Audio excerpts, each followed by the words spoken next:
Hello दोस्तों, स्वागत है आप सबका मेरे यूट्यूब चैनल रोहिणी क्लासेस में। तो आज हम क्लास 7th की हिस्ट्री का चैप्टर 8 का अगला पार्ट देखने जा रहे हैं। हमने जो है ईश्वर से अनुराग यानी कि हम जो है ईश्वर से अनुराग के बारे में हम बात कर रहे थे। ठीक है, नैनार और जो है अलवार के बारे में हमने बात की थी। और आज हम नाथ संप्रदाय, ठीक है, सूफी, इन सब के बारे में हम डिटेल वे में स्टडी करेंगे। तो चलिए बिना किसी देरी के स्टार्ट करते हैं।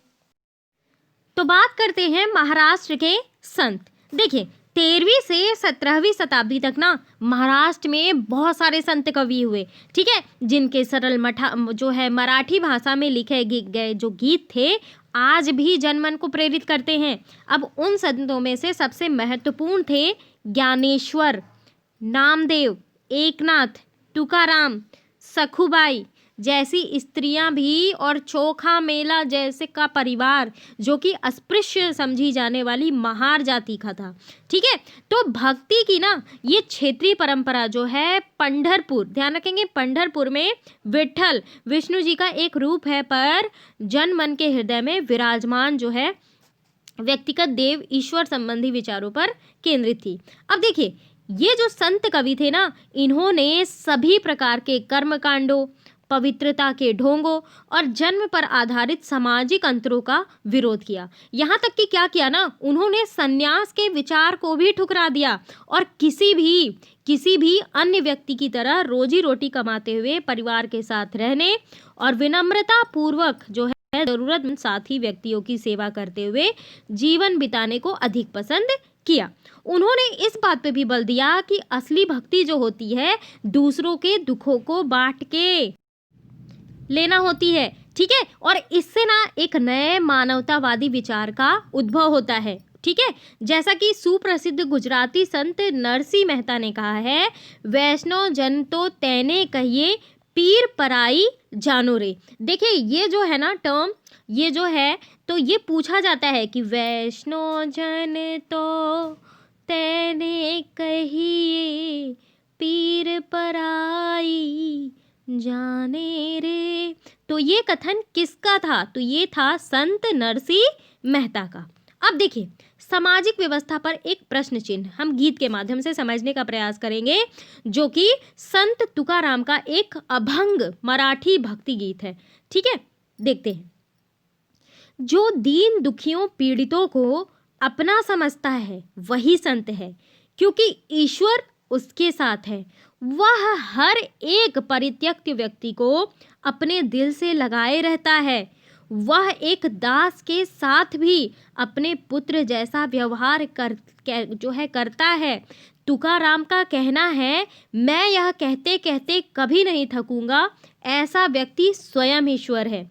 यह जो है चोखा मेला के पुत्र द्वारा रचित अभंग दिया जा रहा है। देखो क्या है, तुमने हमें नीची जाति का बनाया, मेरे महाप्रभु तुम स्वयं यह स्थिति स्वीकार करके तो देखो, हमें जीवन भर जूठन खानी पड़ती है।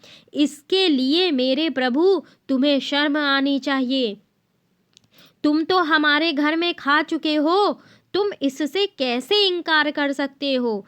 चोखा का बेटा कर्मा मेला पूछा है, तुमने मुझे जिंदगी क्यों दी? देखिए कितनी मतलब दुख भरी जो है ये कविता है ना। तो अब बात करते हैं नाथपंथी, सिद्ध और योगी। योगी की बात आई है तो मैं बात करूंगी उत्तर प्रदेश के मुख्यमंत्री माननीय योगी आदित्यनाथ। देखिए योगी आदित्यनाथ जी जो हैं वो भी नाथ पंथ के महंत हैं। कौन है? नाथ पंथ के महंत। एग्जाम में पूछा भी जाएगा। नाथ पंथ जो है ना हिंदू सनातन पंथ का विरोधी रहा है पहले से। ठीक है, और इसके संस्थापक जो थे वे गोरखनाथ। ध्यान रखेंगे, एग्जाम में पूछा जा चुका है सुपर टेट के एग्जाम में कि नाथ पंथ के संस्थापक कौन थे, तो वो गोरखनाथ थे। ठीक है, तो नाथ पंथ के संस्थापक गोरखनाथ जी ने सदा ब्राह्मण पंथ हो, वैष्णव सनातन पंथ हो, जिसका नेतृत्व भाजपा करता है, के विरोधी रहे हैं। लेकिन आज के दौर की अगर मैं बात करूं तो नाथ पंथ के सबसे बड़े मठ गोरखनाथ का महंत भाजपा के हिंदुत्व की राजनीति का प्रमुख प्रचारक बन के उभरा है। ये चीज आपको ध्यान रखना है। ठीक है, आगे बढ़ते हैं। देखिए ये जो नाथ संप्रदाय है इसके बारे में मैं आपको थोड़ा सा और डिटेल में बताना चाहूंगी। देखिए क्या हुआ ना कि तांत्रिकों, सिद्धों के चमत्कार, ठीक है, अभिचार बदनाम हो गए, ठीक है। तो जो है इसके कारण घृणा की दृष्टि से देखे जाने वाले इनकी यौगिक क्रियाएं भी मंद पड़ने लग गई। तो फिर जो है इस संप्रदाय की परंपरा संस्थापक आदिनाथ स्वयं शंकर के अवतार माने जाते हैं, ठीक है, ये जो नाथ संप्रदाय है। तो इस काल में अनेक ऐसे धार्मिक समूह उभरे जिन्होंने साधारण तर्क वितर्क का सहारा लेकर रूढ़िवादी धर्म के जो है कर्मकांड और अन्य बनावटी पहलुओं तथा समाज व्यवस्था की आलोचना की। इसमें नाथपंथी, सिद्धाचार और योगी जन उल्लेखनीय है। इन्होंने संसार का परित्याग करने का समर्थन किया, ठीक है। उनके विचार से जो है निराकार परम सत्य का चिंतन मनन और उसके साथ एक हो जाने की अनुभूति ही मोक्ष का मार्ग है, ठीक है, मोक्ष प्रदान कर। अब इसके लिए करना क्या क्या होता है? योगासन, प्राणायाम, चिंतन मनन जैसी क्रियाओं के माध्यम से मन और शरीर को कठोर प्रशिक्षण देने की आवश्यकता पर बल दिया गया है। ये चीज आपको ध्यान रखना है।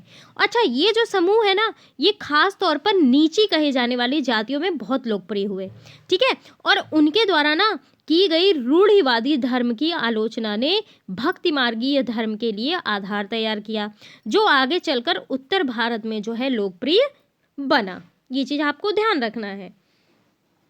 आगे बात करते हैं। अब बात करते हैं इस्लाम और सूफी मत, ठीक है। इस्लाम और सूफी मत के बारे में हम बात करते हैं। देखिए, मैं आपको थोड़ा सा इसके बारे में प्रीवियस नॉलेज देना चाहूँगी। जिस प्रकार ना मध्यकालीन भारत में हिंदुओं में भक्ति आंदोलन प्रारंभ हुआ ना, उसी प्रकार मुसलमानों में प्रेम भक्ति के आधार पर सूफीवाद का उदय हुआ। किसका उदय हुआ? सूफीवाद का। तो सूफी शब्द की उत्पत्ति कहाँ से हुई, इस विषय में तो विद्वानों में जो है काफ़ी मतभेद है, लेकिन कुछ विद्वानों के अगर मैं विचार बताऊं तो इस शब्द की उत्पत्ति जो है सफ़ा से हुई है। किससे हुई है? सफ़ा से। तो सफ़ा का अर्थ होता है पवित्र। क्या होता है? पवित्र। मुसलमानों में जो संत पवित्रता और त्याग का जीवन बिताते हैं वे कौन कहलाए? सूफी कहलाए। क्या कहलाए? सूफी कहलाए, ठीक है। तो ये विचार भी है ना कि सूफी शब्द की उत्पत्ति सूफा से हुई है, जिसका अर्थ होता है ऊन। तो मोहम्मद साहब के बारे में अगर मैं बात बताऊं तो मोहम्मद साहब के पश्चात जो संत ऊनी कपड़े पहनकर अपने मत प्रचार करते थे वे सूफी कहलाए। तो बहुत सारे विद्वानों के जो है अलग अलग विचार हैं, ठीक है। ये चीज़ आपको ध्यान रखना है। कई लोग बोलते हैं कि इसकी जो है उत्पत्ति ग्रीक भाषा के शब्द सोफिया से हुई, जिसका अर्थ होता है ज्ञान, ठीक है। तो कई लोगों के कई तर्क हैं। अब देखिए, इस काल में ना प्रसिद्ध सूफी संतों में ख्वाजा मोइनुद्दीन चिश्ती, ध्यान रखेंगे, ख्वाजा मोइनुद्दीन चिश्ती, ख्वाजा कुतुबुद्दीन, संत फरीद, निज़ामुद्दीन औलिया जो है ये प्रमुख थे। अगर मैं आपको ख्वाजा मोइनुद्दीन चिश्ती के बारे में बताऊं तो ये जो है मोहम्मद गौरी के साथ भारत आए और अजमेर में इन्होंने अपना निवास स्थान बनाया। हिंदू और मुसलमान जो थे दोनों पर इनके सिद्धांतों का गहरा प्रभाव पड़ा। और अजमेर शरीफ हम किस लिए जाते हैं? ख्वाजा मोइनुद्दीन चिश्ती की दरगाह में कई श्रद्धालु जो है उनकी समाधि पर चादर चढ़ाने जाते हैं। आप सबको पता होना चाहिए, ठीक है। आइए बात करते हैं संतों और सूफियों के बारे में। देखिए, संतों और सूफियों में बहुत अधिक समानता थी। क्या समानता थी? ये भी हम अभी आगे देखेंगे। यहाँ तक कि ये भी माना जाता है ना कि उन्होंने आपस में कई विचारों का आदान प्रदान भी किया, उन्हें अपनाया। तो सूफी मुसलमान जो है रहस्यवादी थे, ठीक है। वे धर्म के बाहरी आडंबरों को अस्वीकार करते हुए ईश्वर के प्रति प्रेम और भक्ति और सभी मनुष्यों के प्रति जो है दया भाव रखने पर भी बल देते थे। अच्छा, मैं आपको बता दूं, चाहे गीता हो, चाहे कुरान हो, चाहे बाइबिल, ये ग्रंथ के नाम अलग अलग जरूर हैं, लेकिन इनमें बातें जो कही गई हैं वो सारी सेम है, ठीक है। कि सदा सत्य बोलो, नेक के राह पे चलो, ठीक है, ऑनेस्टी ईमानदारी से जो है कार्य करो। ये सारी चीज़ें जो है वो ग्रंथ में लिखी गई हैं। तो इस्लाम ने ना क्या किया? एक ईश्वरवाद, यानी कि देखिए, आप जो है मुस्लिम्स को देखते होंगे तो मात्र एक उनके भगवान है अल्लाह, ठीक है। तो वो जो है एक ईश्वरवाद यानी कि एक अल्लाह के प्रति पूर्ण समर्पण का दृढ़ता से प्रचार किया। 8वीं और 9वीं शताब्दी में क्या हुआ? धार्मिक विद्वानों ने पवित्र कानून शरिया और इस्लामिक धर्मशास्त्र के विभिन्न पहलुओं को विकसित किया। इस्लाम धीरे धीरे और जटिल होता गया, जबकि सूफियों ने ना एक अलग रास्ता दिखाया जो ईश्वर के प्रति व्यक्तिगत समर्पण पर बल दिया। तो सूफी लोगों ने क्या किया, मुस्लिम धार्मिक विद्वानों द्वारा निर्धारित विशुद्ध कर्मकांड और आचार संहिता को बहुत कुछ जो है अस्वीकार कर दिया। ठीक है, और वे ना ईश्वर के साथ ठीक उसी प्रकार जुड़े रहना चाहते थे जिस प्रकार एक प्रेमी जो है दुनिया की परवाह किए बिना अपनी प्रियतमा के साथ जुड़े रहना चाहता है। होता है ना, जब कोई इंसान किसी के प्रेम में पड़ जाता है तो वो दुनिया की परवाह नहीं करता है। इसी प्रकार सूफियों ने भी किया। ठीक है, संत कवियों की तरह जो है सूफी लोग भी अपनी भावनाओं को व्यक्त करने के लिए काव्य रचना किया करते थे, काव्य लिखा करते थे। गद्य में जो है एक विस्तृत साहित्य और कई किस्से कहानियां इन सूफी संतों के इर्द गिर्द विकसित हुई। ठीक है, मध्य एशिया के महान सूफी संतों में गज्जाली, रूमी, सादी के नाम जो है वो उल्लेखनीय है। ठीक है, नाथपंथियों, सिद्धों, योगियों की तरह सूफी भी ये मानते थे कि दुनिया के प्रति अलग नजरिया अपनाने के लिए दिल को सिखाया पढ़ाया जा सकता है। उन्होंने किसी औलिया या फिर कह लीजिए पीर की देख रेख में जिक्र नाम का जाप, चिंतन, समा, ठीक है, इसका मतलब होता है गाना, रक्स यानी नृत्य, नीति चर्चा, सांस पर नियंत्रण, इन सब के जरिए जो है प्रशिक्षण की विस्तृत रीतियों का विकास किया। और इस प्रकार जो है आध्यात्मिक सूफी उस्तादों की पीढ़ियों सिलसिलाओं का प्रादुर्भाव हुआ। और इसमें से ना क्या हुआ कि हर एक सिलसिला और जो है निर्देश और धार्मिक क्रियाओं को थोड़ा बहुत अलग तरीका जो है अपनाती थी। ये देखिए, ये जो है कश्मीर में 15वीं और 16वीं सदियों में सूफीवाद के ऋषि पंथ का उदय हुआ और इस पंथ की स्थापना शेख नरुद्दीन वली, जिन्हें जो है नंद ऋषि के नाम से भी जाना जाता है, ने की। ठीक है, और जिसने जो है ना कश्मीर के लोगों के जीवन पर गहरा प्रभाव डाला और ऋषि संतों को समर्पित कई स्मारक जो है कश्मीर के कई भागों में पाए जाते हैं।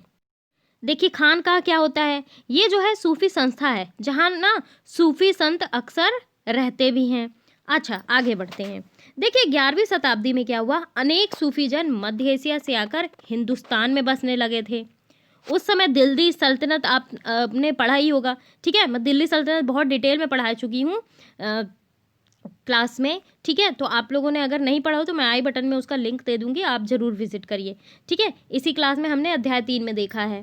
तो दिल्ली सल्तनत की स्थापना के साथ ये प्रक्रिया उस समय और ज़्यादा मजबूत हो गई। ठीक है, जब उपमहाद्वीप में हर जगह बड़े बड़े अनेक सूफी केंद्र विकसित हो गए। चिश्ती सिलसिला इन सभी सिलसिलों में सबसे प्रभावशाली था, सबसे अधिक। इसमें औलियाओं की एक लंबी परंपरा थी, जैसे अजमेर के ख्वाजा मोइनुद्दीन चिश्ती, दिल्ली के कुतुबुद्दीन बख्तियार काकी, पंजाब के बाबा फरीद, दिल्ली के ख्वाजा निज़ामुद्दीन औलिया और गुलबर्ग के बंदा नवाज गिसुदराज। ठीक है, आगे बढ़ते हैं। देखिए, सूफी संत ने क्या किया ना, अपने खानकाहों में विशेष बैठकों का आयोजन करते थे जहां सभी प्रकार के भक्तगण, जिसमें शाही घरानों के लोग, ठीक है, अभिजात, आम लोग भी शामिल हुआ करते थे। तो ये जो खानकाहों में आते थे ना, वे आध्यात्मिक विषयों पर चर्चा करते थे, अध्यात्म से जुड़े विषयों पर चर्चा करते थे और अपनी दुनियादारी की समस्याओं को सुलझाने के लिए संतों से आशीर्वाद मांगते थे और संगीत और नृत्य के जलसों में शामिल होकर चले जाते थे। तो क्या होता था कि अक्सर लोग ये समझते थे कि सूफी औलियाओं के पास चमत्कारिक शक्तियां होती हैं जिसमें आम लोगों को बीमारियां और तकलीफों से छुटकारा मिल सकता है। तो सूफी संत की दरगाह जो है ना एक तीर्थ स्थल बन जाता था जहां पे जो है सभी ईमान धर्म के लोग हजारों की संख्या में इकट्ठे होते थे। ये देखिए, एक चित्र दिख रहा है जहां सभी पृष्ठभूमि के भक्त सूफी दरगाहों पर जाते हुए दिख रहे हैं। बात करते हैं अब मालिक प्रभु की खोज। देखिए, जलालुद्दीन रूमी जो थे वो 13वीं सदी के महान सूफी शायर थे। वह जो है ईरान में रहने वाला था और उसने फारसी में काव्य रचना की। उसकी कृति का एक उद्धरण प्रस्तुत है, देखिए। वह ईसाइयों की सूली पर नहीं था, मैं हिंदू मंदिरों में गया, वहाँ भी उसका कोई नामो निशान नहीं था। न तो वह ऊंचाइयों में मिला न ही खाइयों में। मैं मक्का के काबा भी गया, वह वहाँ भी नहीं था। मैंने उसके बारे में दार्शनिक एविसेना से पूछा, वह एविसेना की पहुंच से परे था। मैंने अपने दिल में झांका, यही उसकी जगह थी, वहीं मैंने उसे पाया, वह और कहीं नहीं था। किसके बारे में बात हो रही है? प्रभु के बारे में बात हो रही है, यानी कि ईश्वर के बारे में बात हो रही है। अगले पार्ट में हम देखेंगे उत्तर भारत में धार्मिक बदलाव, कि किस प्रकार जो है धार्मिक बदलाव हुए। ठीक है, तो इसके बारे में हम अगले वीडियो में कबीर के बारे में देखेंगे, हम गुरु नानक जी के बारे में देखेंगे, इन सब के बारे में हम डिटेल वे में स्टडी करेंगे। तो गाइस, कैसा लगा मेरा ये वीडियो, कैसा लगा जो है ज़रूर आप मुझे कमेंट बॉक्स में बताएं। चैनल को सब्सक्राइब ना किया हो तो ज़रूर कर लें और वीडियो को ज़्यादा से ज़्यादा शेयर कर दिया करिए। Thank you very much.